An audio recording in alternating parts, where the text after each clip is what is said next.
नमस्कार।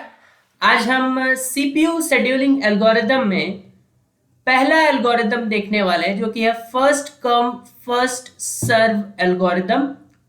होता क्या है कि हमारे पास डिफरेंट प्रोसेस हैं। अब कौन से प्रोसेस को पहले सीपीयू मिले ताकि वो उसको एग्जीक्यूट कर पाए, इसके लिए कुछ क्राइटेरिया होना चाहिए। ऐसे ही तो नहीं उठा के किसी को रख देंगे। तो उसके लिए प्रॉपर एल्गोरिदम है। तो उसमें कई सारे एल्गोरिदम है। हर एल्गोरिदम का कुछ बेसिक पॉइंट्स है। ठीक है, जैसे क्राइटेरिया हो गया कि वो क्या कौन सा बेसिस यूज करता है प्रोसेस में से किसी एक प्रोसेस को कोई पर्टिकुलर ऑर्डर प्रोवाइड करने के लिए। तो जो first come first serve algorithm है वो अराइवल टाइम के बेसिस पे प्रोसेस को शेड्यूल करता है, या फिर आप बोल सकते हैं कि ऑर्डर प्रोवाइड करता है। जो इसका मोड है वो नॉन प्रियम्पटिव है। अब प्रियम्पटिव और नॉन प्रियम्पटिव क्या होता है कि अगर कोई एक प्रोसेस को सीपीयू मिल गया तो वो अपने पूरे बर्स्ट टाइम का यूज करेगा। बर्स्ट टाइम क्या होता है कि कितना टाइम उसको सीपीयू कितने देर के लिए चाहिए ताकि वो इस प्रोसेस को कंप्लीट करे। एक बार सीपीयू मिला तो वो उस प्रोसेस को कंप्लीट करके ही बाहर आएगा। ऐसा नहीं हुआ कि वो प्रोसेस कर रहा है और बीच में से ही उसको उठा के फेंक दिया गया, नहीं। जब तक वो प्रोसेस कंप्लीट नहीं करेगा उसे समय दिया जाएगा कि आप कंप्लीट करो तभी आप बाहर आए, फिर दूसरे प्रोसेस को टाइम।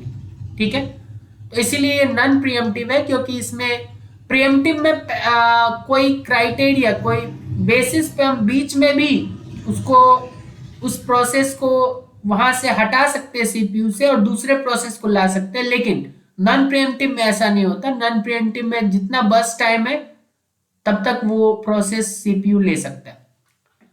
अच्छा, हमने बोला कि हमने अराइवल टाइम देखेंगे, कौन सा प्रोसेस पहले सीपीयू में जाए ये डिसाइड करने के लिए। लेकिन ऐसा भी तो हो सकता है कि दो प्रोसेस का अराइवल टाइम किसी पर्टिकुलर इंस्टेंस पे सेम आ जाए, तो फिर क्या टाई हो जाएगा। लेट सपोज दो का अराइवल टाइम 1-1 आ गया, फिर कैसे डिसाइड करें। तो फिर हम प्रोसेस आईडी पे जाएंगे, जो कि यहाँ पे प्रोसेस नंबर दिख रहा हो, या फिर P1 P2 P3, या तो जो सबस्क्रिप्ट दिखता है P1, तो वो प्रोसेस आईडी होता है। तो उसके बेसिस पे करेंगे। तो दैट मीन्स जो जिसका मिनिमम प्रोसेस आईडी होगा, सीधा हम बोल सकते हैं प्रोसेस आईडी के बेसिस पे। तो जिसका मिनिमम प्रोसेस आईडी होगा उसे फर्स्ट प्रेफरेंस मिलेगा। ठीक है, तो ये था बेसिक इसका। हम बोल सकते हैं कि बेस हमने तैयार किया। अब एक एक करके 5 प्रॉब्लम करेंगे और ये आसान है। हालांकि मेरा जो स्कोर था जब मैंने ऑपरेटिंग सिस्टम का कोर्स लिया था अपने कॉलेज में, तो माइनर एग्जाम में मेरा ये कुछ स्कोर था। और इसका बहुत बड़ा क्रेडिट मैं देना चाहूंगा इन एल्गोरिदम को, क्योंकि इसके नहीं आने के कारण ही ये स्कोर था। तो अब तो इसे इम्प्रूव नहीं किया जा सकता, लेकिन हम एक एक एल्गोरिदम जानने का कोशिश करेंगे। मैथमेटिकल ज्यादा हम इसको प्रायोरिटी देंगे कि मैथमेटिकल पॉइंट ऑफ व्यू से जाने। हालांकि मैंने कुछ टर्मिनोलॉजीज डिस्कस कर दिया जिसके बारे में मुझे बहुत ज्यादा नहीं पता, लेकिन ठीक है। इसके अलावा यहाँ हमने कुछ शॉर्ट फॉर्म यूज किया है। तो 80 मतलब अराइवल टाइम है, मतलब जब वो रेडी क्यू में आ जाएगा, मतलब वो तैयार है अब सीपीयू में जाने के लिए। ठीक है, सिंपल भाषा में समझे।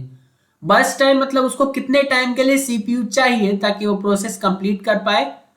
कंप्लीशन टाइम मतलब जब वो प्रोसेस कंप्लीट हो जाएगा। टर्न अराउंड टाइम मतलब कितना टाइम वो रहा। ठीक है, और वेटिंग टाइम मतलब कितने टाइम उस वेट करना पड़ा उसको सीपीयू के लिए। ठीक है, शुरुआत करें। तो हर एल्गोरिदम में मोस्टली हमें एक गैंट चार्ट बनाना होता है। हेनरी गैंट के नाम पे ये बना है, GANT। ठीक है, तो इस पर्टिकुलर प्रॉब्लम में भी हम एक गैंट चार्ट बनाएंगे। ये आपको जब आप एल्गोरिदम कंप्लीट कर लेंगे, दैट मीन्स जब हम डिसाइड कर लेंगे, पूरा गैंट चार्ट फिल हो जाएगा, तो आपको एक ऑर्डर मिल जाएगी। अच्छा, इस ऑर्डर में हमारे प्रोसेस सीपीयू में जाएंगे और एग्जीक्यूट होके आएंगे, ठीक है। तो ये हमें गैंट चार्ट बताएगा। तो अब कितना बड़ा गैंट चार्ट होगा ये हमें नहीं पता, तो शुरू में एक पर्टिकुलर लेंथ का बना लेते हैं। तो अब टेबल को देखते हैं ध्यान से। हमने क्या बोला था, अराइवल टाइम के बेसिस पे हम डिसाइड करेंगे। तो ये जो टाइम है ये रिलेटिव टाइम है, ठीक है। ऐसा नहीं है कि ये पर्टिकुलर एब्सोल्यूट टाइम दिया गया, रिलेटिव टाइम है। मतलब जीरो मतलब सबसे पहले जो आया, ठीक है। इसका मतलब ये नहीं कि 0 बजे आया, ऐसा कोई टाइम नहीं है। ये सबसे पहले जो आया उसको हमने 0 दिया है, देन आफ्टर 1 2 3 4 ऐसे करके इसमें टाइम दिया गया है। तो एट गैंट चार्ट हमेशा t इक्वल्स टू 0 से स्टार्ट होता है। तो देख रहे हैं कि 0 टाइम में, क्योंकि अराइवल टाइम के बेसिस पे हम डिसाइड करेंगे, t इक्वल्स टू 0 में प्रोसेस नंबर 1 आ चुका है, ठीक है। तो उसको एंट्री मिल जाएगा। और मैंने बोला है कि तब तक वो रहेगा सीपीयू में जब तक उसका काम पूरा ना हो जाए। तो क्योंकि उसको काम पूरा करने के लिए 4 यूनिट टाइम चाहिए, तो ठीक है, हम इसको 4 यूनिट के लिए सीपीयू दे रहे हैं। तो अब टाइम बढ़ के 4 हो चुका है, ठीक है। लेकिन जब टाइम 4 हो चुका है तो आप देख सकते हैं कि अब तक 4 बज चुके हैं, ऐसा आप मान सकते हैं, क्योंकि रिलेट करेंगे तो आसानी से समझ पाएंगे। तो 4 बजे तक अब सब आ चुके हैं प्लेटफॉर्म पे, सब इंतजार कर रहे हैं। P2 P3 P4 P5, P1 का तो काम हो चुका, वो उसको सीपीयू मिल गया, वो अब जा रहे हैं घर वापस। प्लेटफॉर्म पे P2 P3 P4 और P5 सभी अब इंतजार कर रहे हैं। तो किसको प्रेफरेंस दिया जाए? जो पहले आया उसको प्रेफरेंस मिलेगा, लाइन में खड़े हैं तो पहले जो आएगा उसको प्रेफरेंस दे रहे हैं, ठीक है। तो P2 को प्रेफरेंस देंगे। अब P2 आया है तो अब उसको जितना बस टाइम है उस हिसाब से वो रहेगा, उतने देर काम पूरा करके ही जाएगा। तो क्योंकि 3 यूनिट्स उसको चाहिए, तो ठीक है, 4 + 3 7 यूनिट्स तक ये रहा। तो अभी तक हम P1 और P2 को कंप्लीट कर चुके हैं। अब आगे बढ़ते हैं। तो अब क्योंकि सब तो आ ही चुके थे, तो अब ये नहीं देखना है कि आया कौन है। हम टाइम 7 तक पहुंच चुके हैं, तो अभी तक तो सब आ चुके हैं। तो अब अगला प्रेफरेंस हम देंगे किसको? जो अगले नंबर पे आया था, that means second t equals to 2, समझ सकते, 2 बजे जो आया था उसको प्रेफरेंस मिलेगा, दैट इज P3। कितने समय के लिए चाहिए इसको? 1 यूनिट ऑफ टाइम के लिए, दैट मीन्स 8 तक ये रहेगा। उसके बाद P4 को जगह मिलेगी और उसको 3 यूनिट ऑफ टाइम चाहिए, दैट मीन्स 11 तक। फिर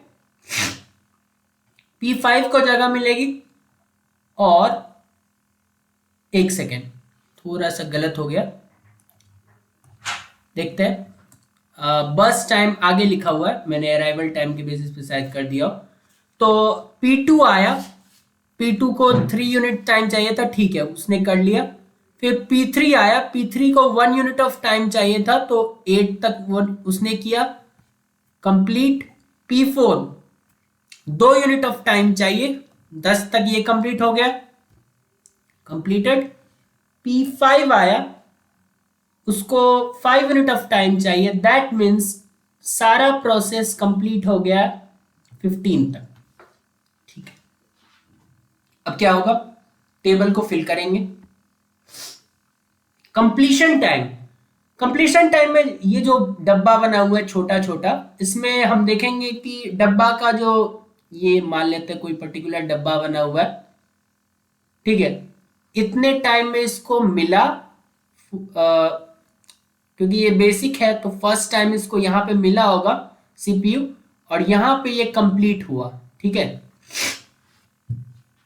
यहाँ पे क्योंकि हर प्रोसेस एक बार ही आया है और एक बार में ही उसका काम हो गया, इसीलिए एक ही डब्बे से हमारा काम चल जाएगा। तो देखिए कि P1 कब आया था उससे अभी मैटर नहीं कर रहा, अभी बस हम कंप्लीशन टाइम देख रहे हैं। तो P1 कंप्लीट हो गया 4 फोर्थ टाइम पे, मतलब t इक्वल्स टू 4 पे, P2 t इक्वल्स टू 7 पे कंप्लीट हुआ, P3 t इक्वल्स टू 8 पे कंप्लीट हुआ, सिमिलरली P4 10 और P5 15 पे।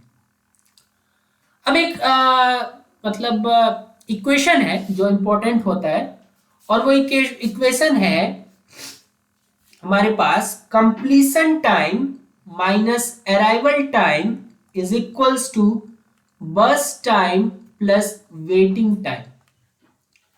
ये बहुत ही इंपॉर्टेंट इक्वेशन है, इसी से हमारा मोस्टली काम बन जाएगा। लेफ्ट हैंड साइड को हम टर्न अराउंड टाइम भी बोलते हैं, ठीक है, कितने टाइम वो रहा सीपीयू में, ठीक है। तो इस इक्वेशन का यूज करेंगे तो मोस्टली सब कुछ हो जाएगा। जैसे आप देखें कि टर्न अराउंड टाइम निकालना है, that means completion time minus arrival time निकालना है, ठीक है। तो टेबल हालांकि अगर बन जाता है तो टेबल से तो और भी सिंपल होता है, this minus this, that means 4 minus 0 is 4, 7 minus 1 is 6, 8 minus 2 is 6, 10 minus 3 is 7 and 15 minus 4 is 11। अब आता है वेटिंग टाइम की बात। तो वेटिंग टाइम अगर देखें यहां से इसी इक्वेशन से, तो वो क्या हो जाएगा, टर्न अराउंड टाइम माइनस बस टाइम, तो टर्न अराउंड टाइम माइनस बस टाइम, टेबल से मैंने बोला आराम से हो जाता है। वैसे वो एक इक्वेशन आपको याद रहना चाहिए। तो ये हो गया 0, ये हो गया 3, ये हो गया 5, ये हो गया 5 और ये हो गया 6, ठीक है, ठीक है। तो अब आपसे पूछा जा सकता है कि एवरेज टर्न अराउंड टाइम और एवरेज वेटिंग टाइम निकाले, क्वेश्चन में कभी कभी पूछ लेते हैं। अब अलग अलग पैरामीटर से, हर पैरामीटर को हम डिस्कस नहीं कर रहे, वो अलग अलग एल्गोरिदम में हम डिस्कस करेंगे, तो आप at the end of the day सब जान ही जाएंगे। तो यहाँ पे हम अगर डिस्कस करें एवरेज टर्न अराउंड टाइम, तो वो क्या हो जाएगा, 6 4 10 6 16 7 23 और 11 34 डिवाइडेड बाय 5, तो ऊपर नीचे 2 से मल्टीप्लाई कर दो तो 68/10 6.8। और एवरेज वेटिंग टाइम की अगर बात की जाए तो 11 5 16 3 19 3.8, ठीक है। इससे ज्यादा हम डिस्कस नहीं करेंगे। प्रॉब्लम नंबर 2 पे आते हैं। अगेन एक गैंट चार्ट तो बनाना ही होगा। तो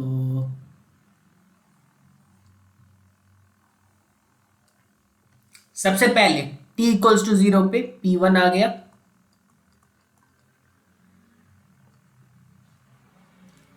उसको चाहिए 2 यूनिट्स ऑफ टाइम, ठीक है, तो t इक्वल्स टू 2 पे वो खत्म हो गया।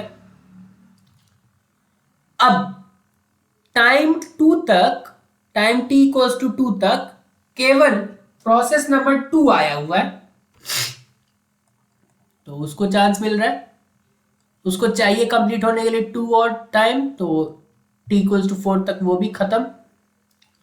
अब हम t इक्वल्स टू 4 पे हैं, लेकिन t इक्वल्स टू 4 तक कोई नहीं पहुंचा हुआ है, तो हमें अब अगला, क्योंकि 5 पे आया है, अराइव हुआ है, तो 4 से लेके 5 तक का टाइम ऐसे ही जाएगा, ठीक है।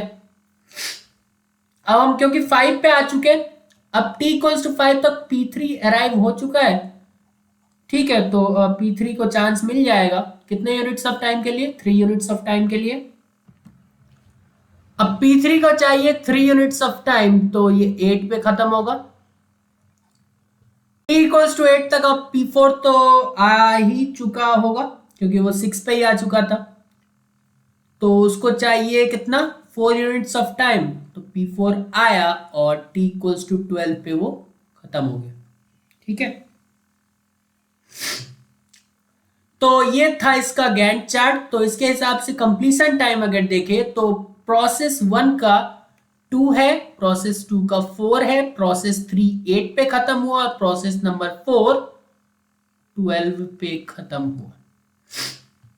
टर्न अराउंड टाइम होता है completion time minus arrival time, तो ये 2 3 3 और 6 हो जाएगा।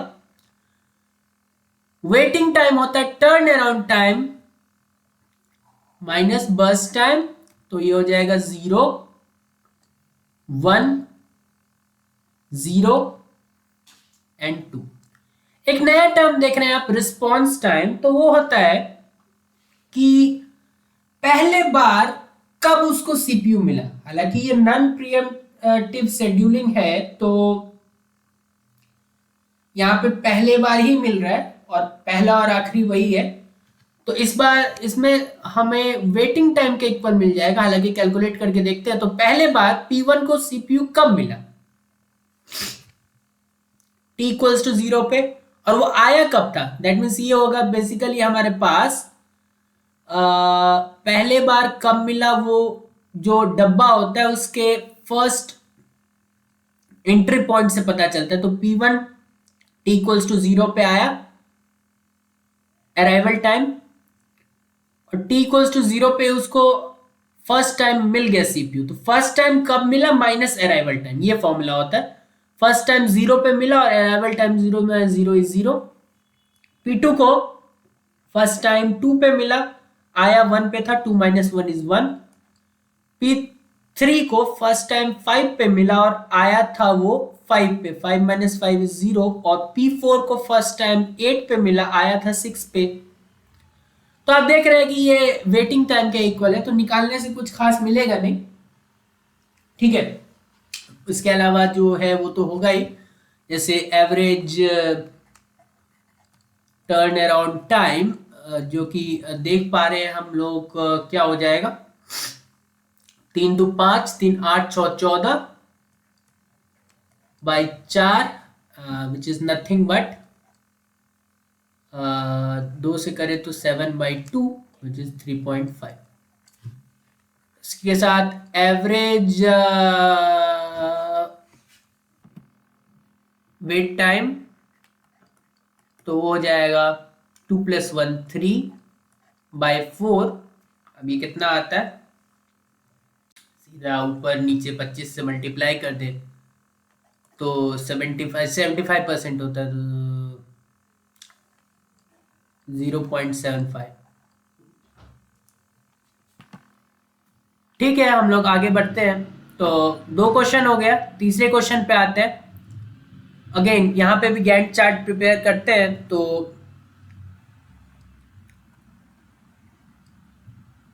t इक्वल्स टू 0 पे P2 आ चुका है, ठीक है, देख पा रहे हैं आप अराइवल टाइम उसका t इक्वल्स टू 0 है, तो P2 आया, ठीक है। पिछले में हाँ ठीक है, जो भी है P2 आ गया यहाँ पे t इक्वल्स टू 0 पे। उसको चाहिए कितना टाइम, 1 यूनिट ऑफ टाइम चाहिए, तो 1 तक वो खत्म करके गया अपना। फिर t इक्वल्स टू 1 तक कोई नहीं आया है, तो 1 से लेके 2 तक ऐसे ही रहेगा।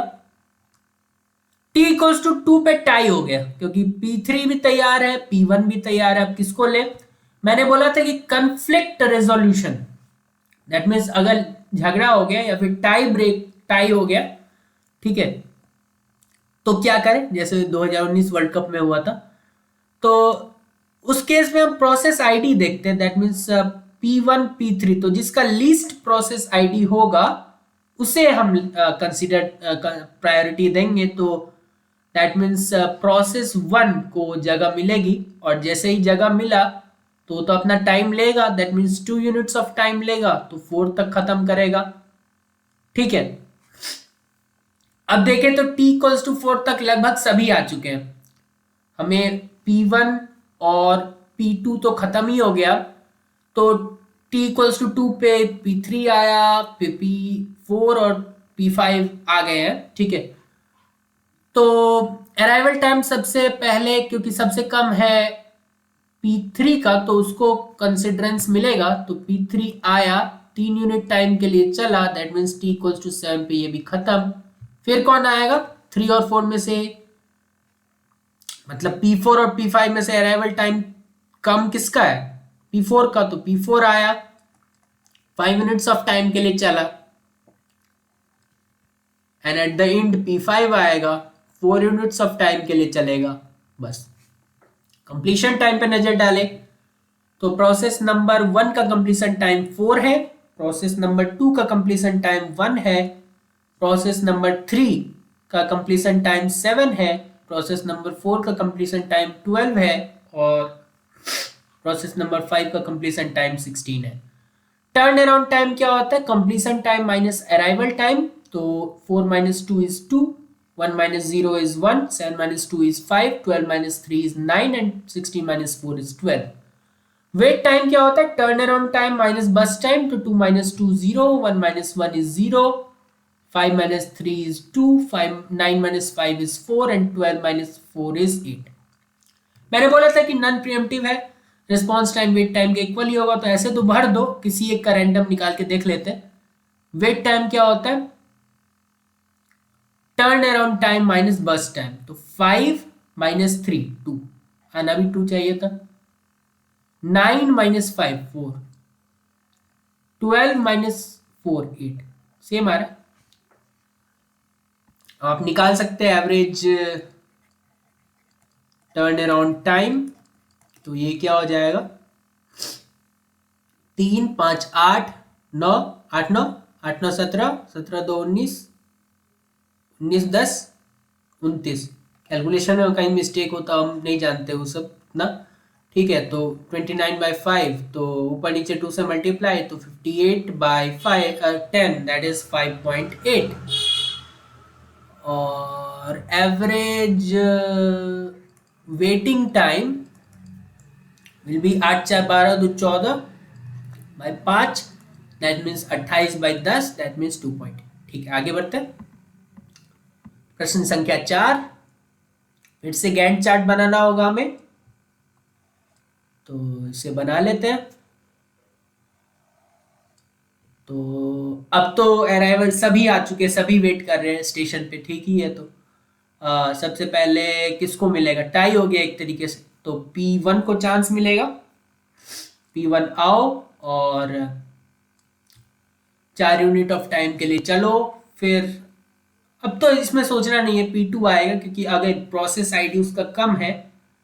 5 यूनिट ऑफ टाइम के लिए चलेगा। P3 आएगा, 2 यूनिट ऑफ टाइम के लिए चलेगा। P4 आएगा, 1 यूनिट ऑफ टाइम के लिए चलेगा। और फिर P5 आएगा, 3 यूनिट ऑफ टाइम के लिए चलेगा। कंप्लीशन टाइम देखिए, P1 का तो 4, देन P2 का 9, P3 का 11, P4 का 12 और P5 का 15। टर्न अराउंड टाइम होता है completion time minus arrival time which will be same as completion time in this case, और 4 9 11 12 और 15 क्योंकि सभी 0 पे आ चुके थे। वेटिंग टाइम होता है टर्न अराउंड टाइम माइनस बस time which is 0 4 9 11 and 15 minus 3 is 12। ठीक है, सब बहुत पहले आ चुके थे, इसीलिए देख रहे हैं बहुत ज्यादा वेट भी करना पड़ा। ठीक है, तो सब टाइम पे आते तो ठीक रहता, उतना वेट नहीं करना पड़ता। खैर बाकी का पैरामीटर्स है उसको बाद में देखेंगे। रिस्पॉन्स टाइम सेम ही आएगा, अब ज्यादा सोचना नहीं है इसके बारे में। लास्ट वाला करके देख लेते हैं। वेटिंग टाइम क्या होता है कि फर्स्ट टाइम कब उसको सीपीयू मिला माइनस कब वो आया था। तो अगर P5 का देखे तो 12 में मिला और आया था 0 में। तो ठीक है, तो आप क्या निकालना चाहेंगे इसमें? एवरेज टर्न अराउंड टाइम, तो 9 4 13 11 24 26 36 41 51 5। तो दिस इज नथिंग बट 102/10।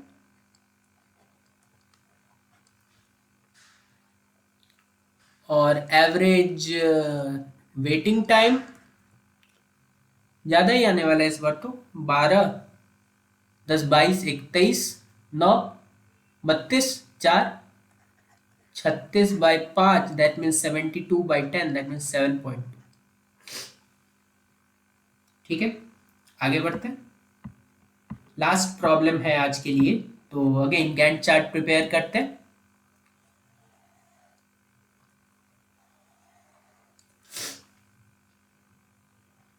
सबसे पहले कौन आया होगा, देख रहे हैं तो अराइवल टाइम 3 है, प्रोसेस नंबर 1 सबसे पहले आया, उसको 2 यूनिट ऑफ टाइम चाहिए, वो चला।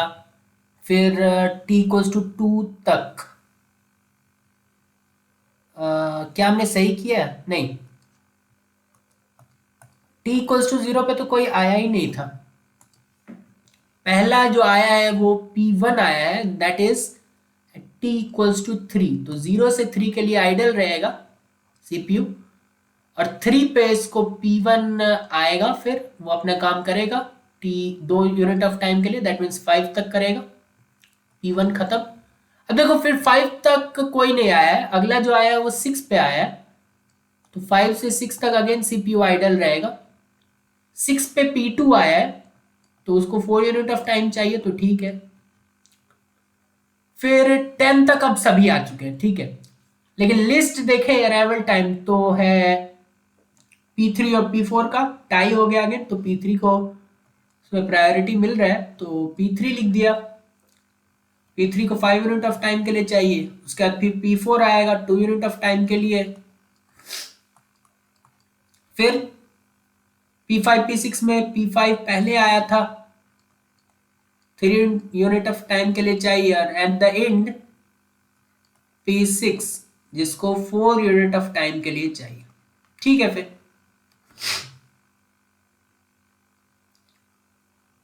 कंप्लीशन टाइम की तरफ नजर डालते हैं, तो P1 कंप्लीट हुआ 5 पे, P2 10 पे, P3 15 पे, 17 20 एंड 24, ठीक है। टर्न अराउंड टाइम होता है completion time minus arrival time, तो 5 minus 2 is 3, 10 minus 6 is 4, 15 minus 7 is 8, 17 minus 7 is 10, 20 minus 8 is 12, 24 में से 10 गया 14। वेटिंग टाइम होता है turn around time minus burst time, तो 3 माइनस 2 इज 1, 0, 3, 10 माइनस 2 इज 8, 12 में से 3 गया 9, 14 में से 4 गया 10, सेम ही आएगा। निकाल के देख लेते P4 के लिए। P4 के लिए P4 में 15 माइनस वो आया कब था 8, ठीक है, 15 माइनस 7 दैट इज 8। पैरामीटर्स क्या क्या थे, वैसे तो बहुत सारे हैं, एफिशिएंसी भी होता है, लेकिन ठीक है। Average turn around time is 4 3 7 8 15 10 25 12 37 4 41 51 by 6, और average waiting time is 3 1 4 8 12 9 21 10 31 by 6, आप निकाल सकते हैं इसका जो भी डेसिमल वैल्यू आएगा, ठीक है। तो देखा हमने फर्स्ट कम फर्स्ट सर्व में जो क्राइटेरिया होते हैं जिसके बेसिस पे हम डिसाइड करते हैं, वो होता है अराइवल टाइम। ये एक नॉन प्रीएम्प्टिव है, मतलब एक बार सीपीयू उसको मिल गया तो जितना बर्स्ट टाइम है उतने टाइम इंटरवल के लिए वो अपने प्रोसेस को एग्जीक्यूट करेगा, फिर बाहर निकलेगा और दूसरे को चांस मिलेगा। अगर दो का अराइवल टाइम सेम, दो या दो से ज्यादा का अराइवल टाइम सेम होता है, तो जिसका प्रोसेस आईडी सबसे कम होगा उसको प्रेफरेंस मिलेगा, ठीक है। बस ज्यादा कुछ था नहीं इसमें। हाँ, अलग अलग इसमें हम बोल सकते हैं इसके प्रॉपर्टीज एक तरीके से, कि इसमें थोड़ा कॉन्वे इफेक्ट हो जाता है। कॉन्वे इफेक्ट आप जानते ही होंगे कि जब एक काफिला गुजर रहा होता है तो अब उसके बारे में हम थोड़ा वेट करना पड़ता है किसी को ज्यादा।